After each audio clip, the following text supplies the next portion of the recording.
পুরো সপ্তাহের ছুটির দিনটাকে একটু স্পেশাল তো করাই যায়। আর এই স্পেশাল দিনে বাসায় বিরিয়ানির পর হঠাৎ বৃষ্টিতেই চট্টগ্রামের সবচাইতে উঁচু রুফটপে কোথায় খেলাম এত মজার মজার খাবার, সবকিছুই থাকছে আজকের ভিডিওতে। হেই এভরিওয়ান, আসসালামু আলাইকুম। তো আজকে শুক্রবার মাংস ম্যারিনেশন করা হচ্ছে। ভাববেন না যেটা আবার বিরিয়ানির জন্য, বিকজ অলরেডি বিরিয়ানি প্রায় শেষের দিকে। তো লাস্টের দিকে আমি আগে থেকে সেদ্ধ করা মটরশুঁটি আর কয়েকটা কাঁচামরিচ দিয়ে দিলাম। তো কিছুক্ষণের মধ্যে দেখেন কি সুন্দর ঝরঝরে বিরিয়ানি হয়ে গেছে। মানে আর একটু দমে দিলে আরো পারফেক্ট হয়ে যাবে। আর একটু আগে যে মাংসটা ম্যারিনেট করা দেখলেন, সেটাই হচ্ছে এই মাংসটা। মানে কিছুটা রোস্টের মতো ভুনা করা হয়েছে। আমাদের বাসায় বিরিয়ানিতে তো মাংস দেয়, পাশাপাশি আমাদের আরো একটু এক্সট্রা মাংস খেতে হবে, বিকজ আমাদের বাসায় সবাই মাংস লাভার। ডাইনিং এ সবার অসুবিধা হবে বলে আমি তাই রুমে চলে আসছি। বাসার বিরিয়ানির টেস্ট সবচাইতে বেস্ট হয়। সো যেহেতু শুক্রবার, তাই আমরা একটু খাওয়া দাওয়ার পর গিয়েছিলাম জিয়া স্মৃতি জাদুঘরে, যেটা কিনা কাজীর দেউরিতে অবস্থিত। তো এখানে গিয়ে আমরা পুরাই হতাশ হয়ে গেলাম, বিকজ এখানে নাকি ঢুকতে দিচ্ছে না। যেহেতু নতুন সরকার, তাই উন্নয়ন কার্যক্রম চলছে, আর এটা কখন খুলবে সেটা কিন্তু নির্দিষ্ট করে বলাও যাচ্ছে না। তাই হতাশ হয়ে চলে আসলাম আগ্রাবাদে। আর দেখলাম একদম কালবৈশাখী ঝড় শুরু হয়ে গিয়েছিল তখন। সো এই বৃষ্টিতে ভাবলাম যে উঁচু কোনো রুফটপে গিয়ে খাই, বাট রুফটপটাতে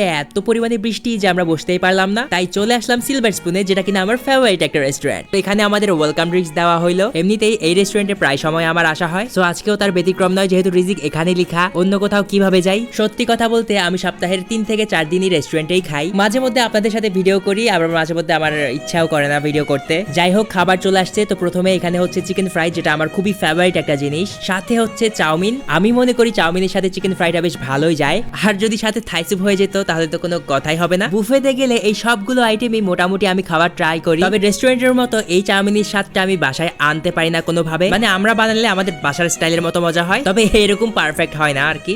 আজকে যদিও আমি আমার ফ্রেন্ডদের সাথে বের হয়েছি, তবে সবসময় কিন্তু ফ্রাইডেতে ফ্যামিলি মেম্বারদের সাথে এখানে আসা হয়। চিকেন ফ্রাইটা বেশ ভালোই ছিল, তবে এই চাউমিনটা দুর্দান্ত। চাউমিনের ক্ষেত্রে সত্যি কথা বলতে মিক্সড চাউমিনটাই বেস্ট। তো খাওয়া দাওয়ার পর এখানে আমি কিছু ছবি তোলার জন্য বসলাম। তো এই আর কি আজকের ভিডিও। যদি আপনাদের কাছে আমাদের ভিডিওগুলো ভালো লেগে থাকে, তাহলে প্লিজ প্লিজ প্লিজ পেজটা ফলো করতে ভুলবেন না। দেখা হচ্ছে নেক্সট কোনো ভিডিওতে।